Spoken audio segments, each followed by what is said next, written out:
కాబట్టి సొలొమోను కంటే గొప్పవాడు ఇక్కడున్నాడు. సొలొమోను బట్టి ఆనందిస్తే సొలొమోను కంటే కూడా గొప్పవాడు ప్రభువైన యేసుక్రీస్తు వారు. ఆయన బట్టి నేను ఆనందిస్తున్నానన్నా. దేవుడు ఆనందించేది.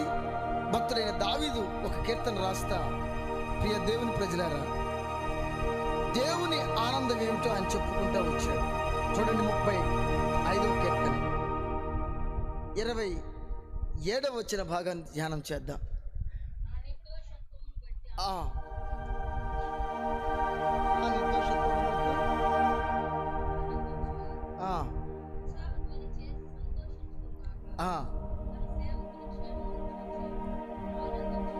హల్లెలూయా.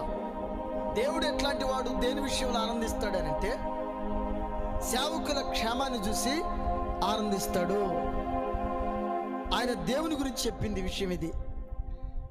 తన బిడ్డల క్షేమాన్ని చూసి, తన సేవకుల క్షేమాన్ని చూసి ఆనందిస్తాడు. ఆమేన్. దేవుని ఆనందం అది. అపొస్తలుడైన పౌలు 1 తిమోతి 2వ అధ్యాయంలో మాట్లాడతాడు.